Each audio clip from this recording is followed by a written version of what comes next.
pendant une semaine, et durant la moitié de la semaine, il fera cesser le sacrifice et l'offrande. Le dévastateur commettra les choses les plus abominables, jusqu'à ce que la ruine et ce qui a été résolu fondent sur le dévastateur. J'explique.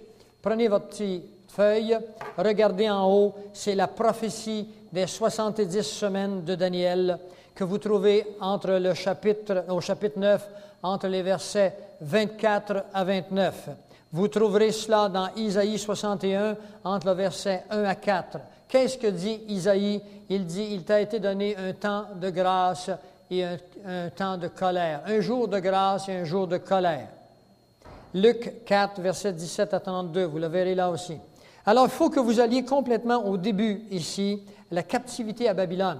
Prenez vos feuilles, regardez ou au tableau, si vous le voyez bien, la captivité à Babylone. Au moment où Gabriel apparaît à Daniel, il est avec les Juifs captifs à Babylone.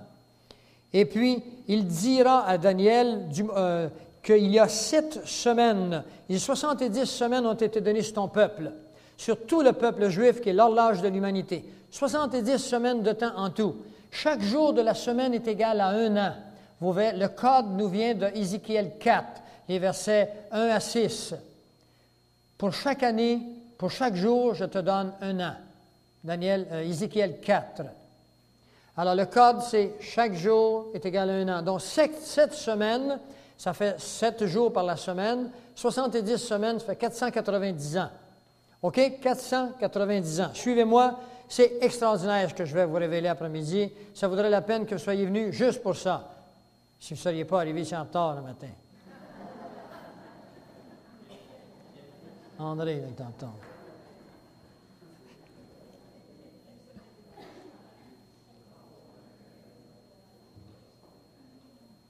Alors, le verset 25, il dit, comprends la parole depuis le moment où la parole a été énoncée, il y a 7 semaines. Alors, je vous explique en contexte maintenant. Nous sommes actuellement à Babylone et c'est Darius qui est le roi des Perses. Il y avait le roi des Perses qui était Cyrus et le roi des Mèdes qui était Darius. Excusez-moi, c'est Darius. Comme ce matin, j'ai fait une erreur. Ce n'était pas en 1944 ou 1945 que Pearl Harbor, c'était le 7 décembre 1941, c'est ça? Je tenais à le rectifier. Alors, depuis ce moment, il y a 7 semaines. Alors, sachez ceci, c'est que le roi Darius a permis à Esdras, qui est un érudit de la chronologie du peuple juif, il demande à ce prophète Esdras, il lui dit, je te donne la permission d'aller avec ton peuple qui est ici, esclave à Babylone. Il dit, je te donne la permission d'aller reconstruire le temple de la maison de Sion, de Jérusalem, parce qu'il a été détruit il y a 70 ans. Je te donne la permission d'aller le reconstruire. Alors, depuis le moment, regardez, c'est bien marqué ici, depuis le moment où la parole a annoncé que Jérusalem sera rebâtie, jusqu'au oint, le oint, c'est Jésus-Christ.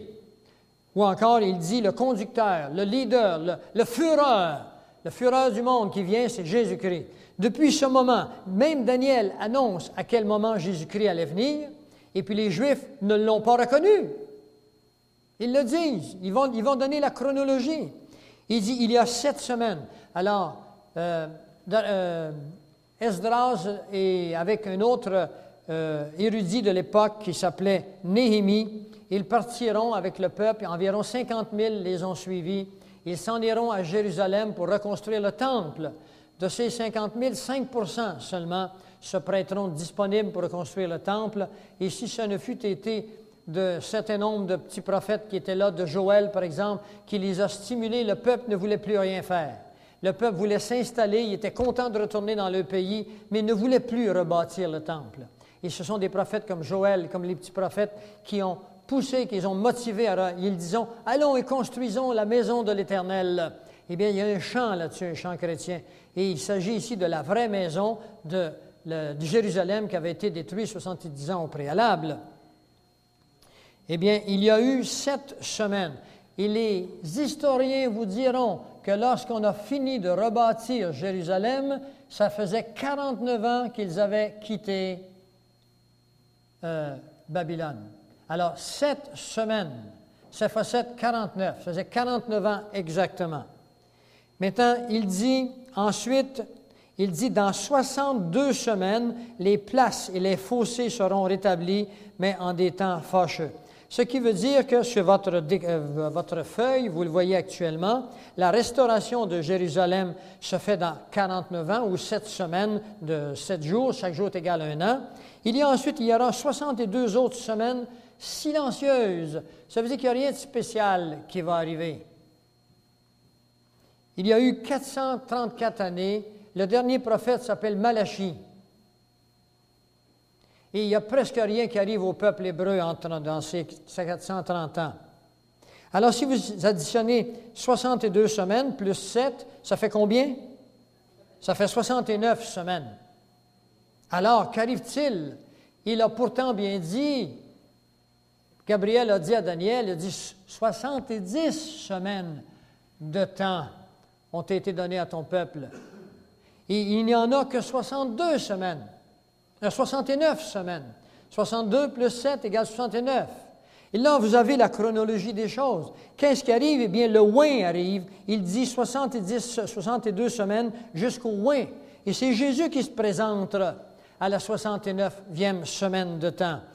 Et puis, qu'est-ce qu'ils font de ce oint, de ce Messie? Eh bien, le jour qu'on appelle, nous, le jour des rameaux, ou le Day of the Palm Day, le jour des palmes, eh bien, Jésus entre à Jérusalem, souvenez-vous-en, sur un ânon. Est-ce que vous savez pourquoi il est rentré sur un ânon et non sur un cheval blanc? C'est parce que Jésus est Dieu. Et dans sa divinité, il connaît toutes choses. Il sait que le peuple va le refuser. Il entre sur une petite voiture. J'allais dire une Volkswagen, mais au lieu d'entrer en Cadillac comme les rois ou dans une Rolls-Royce, il rentre en Volkswagen sur un ânon. Mais ce n'est plus le cas. Volkswagen, les autos coûtent plus cher que les Cadillacs. Alors, je ne sais plus que dire, moi. Une Lada. Il entre à Jérusalem en Lada. Il rentre sur un ânon. Et là, les gens disent « Hosanna ». Vous savez ce que ça veut dire, Hosanna? Béni soit celui qui vient au nom de l'Éternel. Et Jésus, est-ce qu'il va être béni, vous pensez? Eh bien, quelques jours après, celui-là qu'ils acclament, ils le crucifieront, et c'est pour ça que vous voyez la croix qui est là. Les 69 semaines de temps se terminent avec la crucifixion. Je vous dis ceci en passant. Les chronologistes ont découvert que depuis Esdras, le jour où Darius dira à Esdras d'aller construire le temple, jusqu'à l'entrée de Jésus à Jérusalem sur un ânon, qu'il s'est écoulé 173 880 jours. Et si vous prenez 173 880 jours, que vous le divisez par 360 jours, pas 365, les années juives sont de 360 jours, eh bien, cela vous donne exactement 483 ans, c'est-à-dire exactement les 69 semaines qui ont été prophétisées. Il manque donc 7 jours, cette année, c'est-à-dire 483 plus 7 égale 490, c'est-à-dire les 70 semaines de Daniel. Sur ton peuple, qu'arrivera-t-il? Eh bien voilà, qu'avec la croix que vous avez, commence une période qu'on appelle le temps de l'Église. Pourquoi? Parce que le peuple hébreu a rejeté son Sauveur, a rejeté son Messie, a rejeté son conducteur. Et c'est là que dans les Actes et dans Jean, vous verrez, Jésus dira, « N'allez pas vers les Samaritains, n'allez pas vers d'autres pays, allez vers la nation d'Israël d'abord. » Et comme ils le refuseront, il dira, « Allez vers les païens. Vous n'avez pas voulu de moi, alors il dit aux apôtres, allez vers les païens. » Et les païens institueront cette nouvelle alliance qu'on appelle le temps de l'Église. Et c'est le prophète Osée qui nous donne le temps de l'Église, c'est-à-dire 2 jours. Mais les jours dont il est question sont des jours de création et non pas des jours à l'intérieur du contexte ici. Le psaume 90, le verset 4, nous dit « À tes yeux, aux yeux du Seigneur, un jour est égal à 1000 ans. » 2 Pierre 3, 8 nous dit « Sachez, frères, qu'aux yeux de Dieu, un jour est égal à 1000 ans. » Et le prophète Osée nous dit « Dans 2 jours, il nous relèvera. Le 3e jour, nous vivrons. » Ce sont les 2 jours du temps de l'Église, 2000 ans. Et le 3e jour, c'est-à-dire durant le millénium, le 3e millénaire, commence alors le temps du peuple hébreu.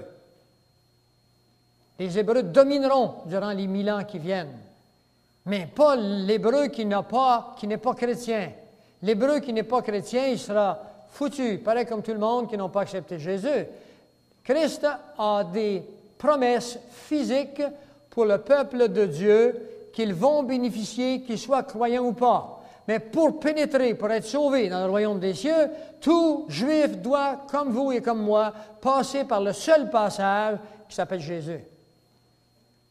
Accepteront-ils Jésus selon vous?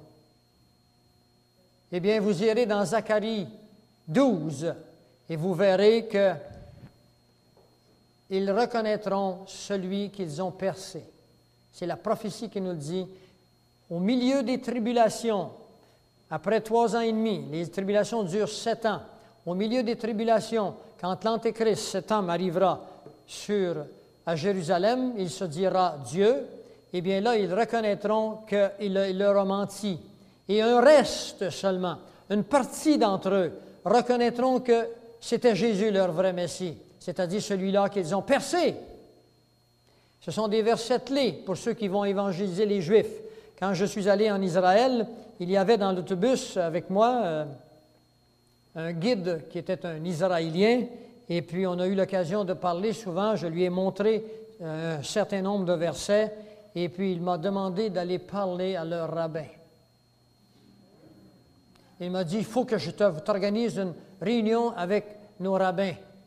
Évidemment, je ne suis jamais allé, et même si j'étais allé, vous savez, les rabbins, Dieu a dit qu'ils ont le cœur endurci.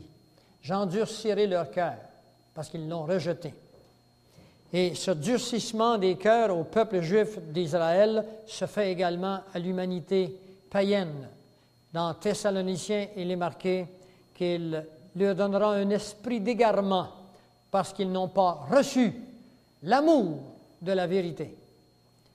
Il va venir un moment où ceux qui n'acceptent pas Dieu incarné, Jésus avec sa parole comme étant leur seul sauveur, ne pourront plus le faire parce que Dieu va leur envoyer un esprit d'égarement. Ils vont commettre le péché plus que jamais. Mais il y a un jugement qui s'en vient. Alors, ici, on continue maintenant. Après les 62 semaines, un oint sera retranché. Le verset 26, un oint sera retranché. Alors, déjà, il était annoncé que Christ serait rejeté. Le oint, c'est Jésus, il a été retranché. Il n'aura pas de successeur. Est-ce qu'il y a eu un successeur depuis 2000 ans à Jésus-Christ? Il n'y en a pas eu, puis il ne faut pas qu'il y en ait, parce que la Bible n'en veut pas de successeur à Jésus-Christ. Il n'aura pas de successeur. Ensuite, il dit, le peuple c'est l'Esprit Saint qui remplace Jésus sur la planète Terre. Je vous enverrai le Consolateur. Chacun de vous est ambassadeur de Christ, au même titre que l'étaient les apôtres.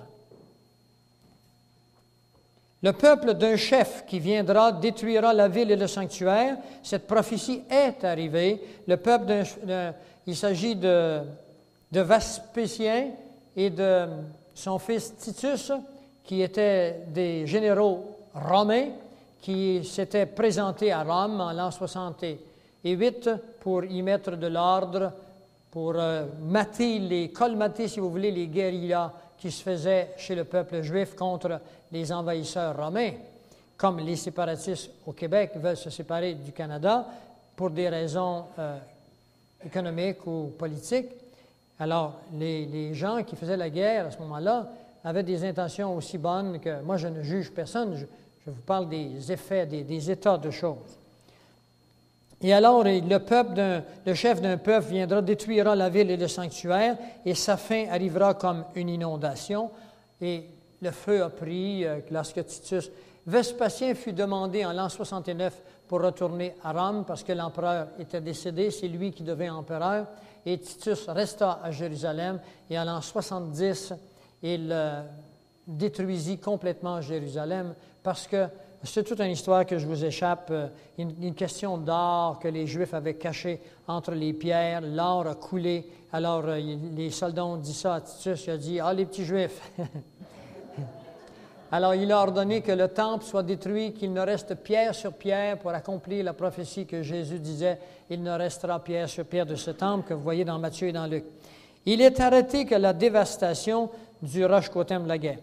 Maintenant, le verset clé pour vous faire comprendre des choses de très importantes que vous pourrez vérifier avec les journaux et la télévision, c'est le verset 27. Il y a ici, comme il y en a d'autres endroits dans la Bible, et c'est pour ça que ça prend des cours un peu, il faut étudier la Bible en contexte. Il y a un gap. La Bible, à un moment donné, prenez Isaïe 61, le verset 2, il est marqué, il est venu pour délivrer les captifs, et puis ensuite un jour de grâce et un jour de colère. Il y a une virgule qui sépare un jour de grâce, virgule, un jour de colère. Il y a 2000 ans entre le jour de grâce et le jour de colère. Le jour de grâce, c'est quand Christ vient, puis il vous offre le salut gratuitement. C'est le jour de grâce. Et le jour de colère, c'est ce qui va commencer bientôt avec les 7 années de tribulation. Il y a une virgule qui sépare, mais il y a 2000 ans qui sépare. Une virgule qui sépare la nomenclature, il y a 2000 ans qui sépare le temps. C'est fort, hein? Mais il y a la même chose ici. Alors, le verset 27. « Il fera une solide alliance avec plusieurs pendant une semaine. » Ah! Là, la semaine qui manque. Jérémie et Daniel ont reçu tous les deux de l'ange Gabriel qu'il y avait 70 semaines de temps sur le peuple juif. Il n'a pas dit 80 ou 200, 70.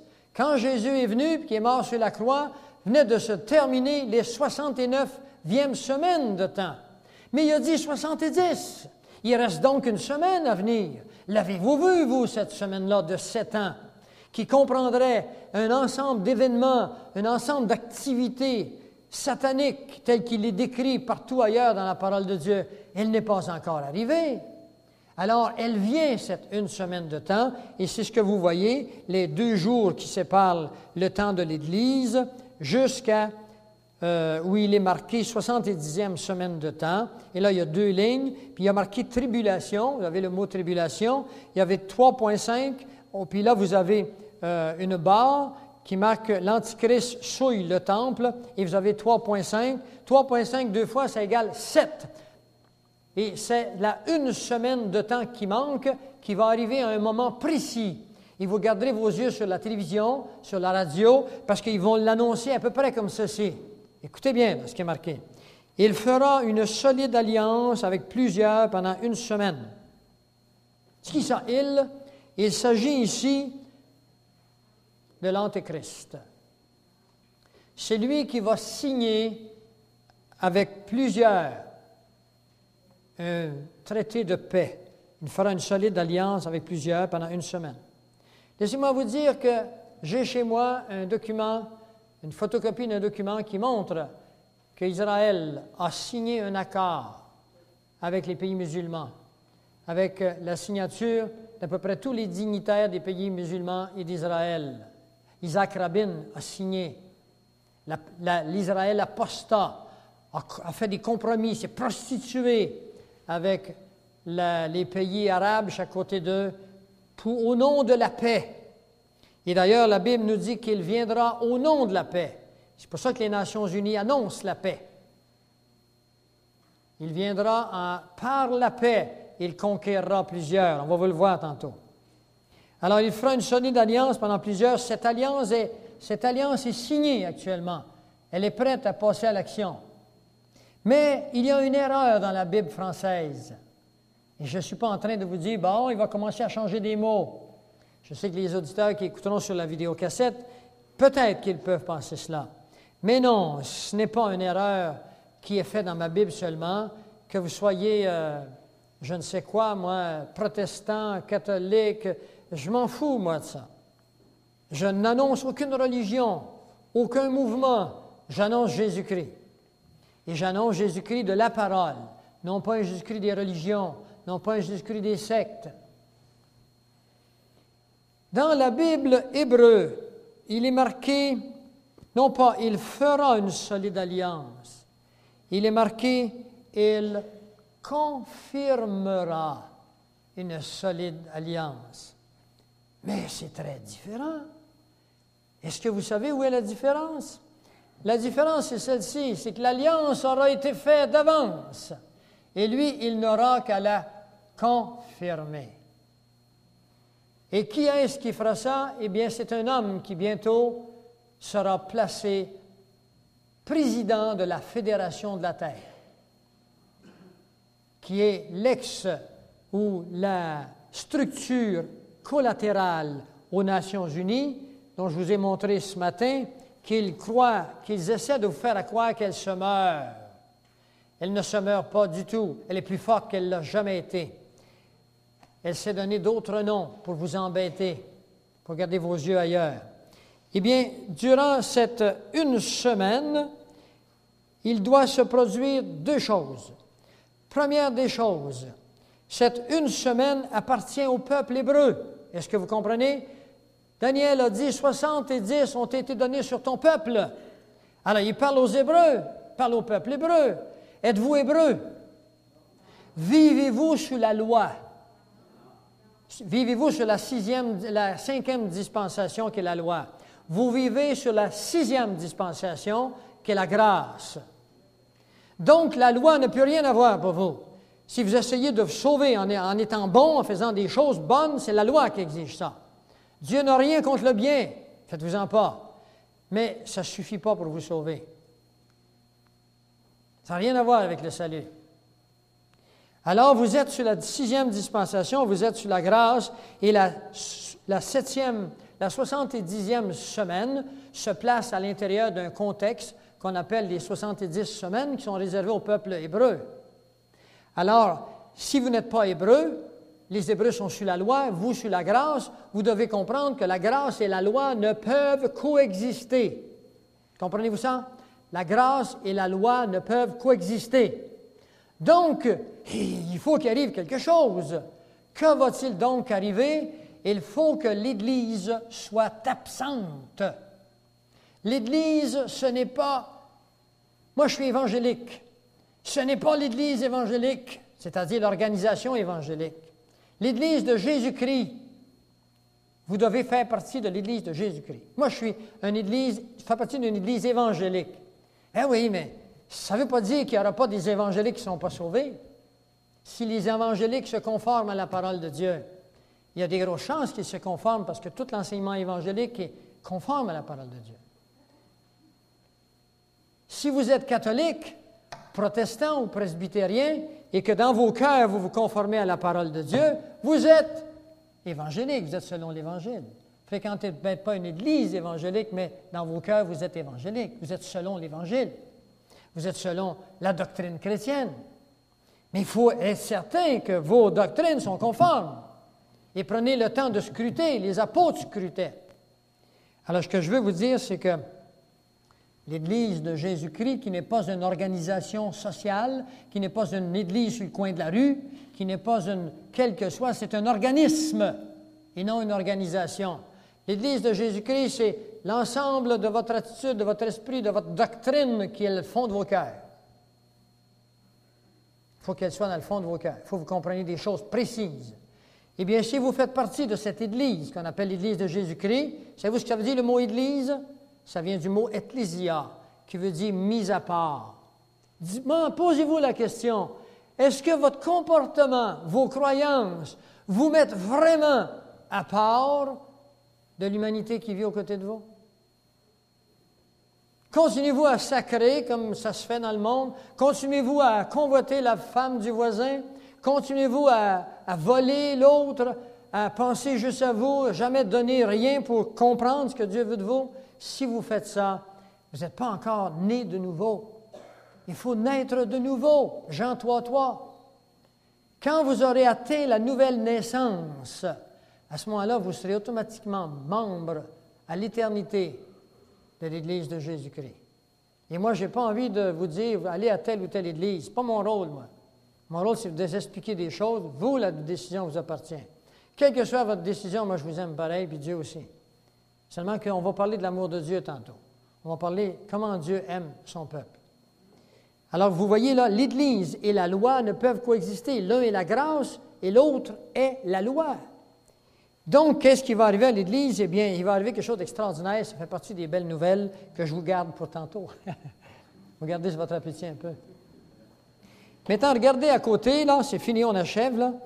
Il y a 7 ans. 7 ans de tribulation. C'est l'Antéchrist qui règne en arrivant ici. Le moment où vous verrez que la télévision annonce qu'il y a un homme qui représente les Nations unies ou la Fédération de la Terre qui va signer un accord avec Israël, eh bien, préparez vos valises, c'est fait. C'est là qu'arrive un événement extraordinaire que je vais vous parler tout de suite après. Cet événement extraordinaire, vous devez y participer. Et après ces 7 années de tribulation, commence Matthieu 25, c'est-à-dire le jugement des nations. Et là, Jésus-Christ revient sur la planète Terre, vivant. Vous le trouverez dans Actes 1:11, dans Apocalypse 16, dans Apocalypse 19, le verset 11 à 17. Et là commence 1000 ans de paix sur la planète Terre, sans maladie, sans guerre. C'est une ère extraordinaire où la science sera révélée à l'homme comme elle ne l'a jamais été. Vous verrez ça dans Apocalypse 20 à 22. Apocalypse 20 à 22, une ère nouvelle. Maintenant, on prend une pause de 10 minutes maximum, et là, je vais vous montrer des choses extraordinaires.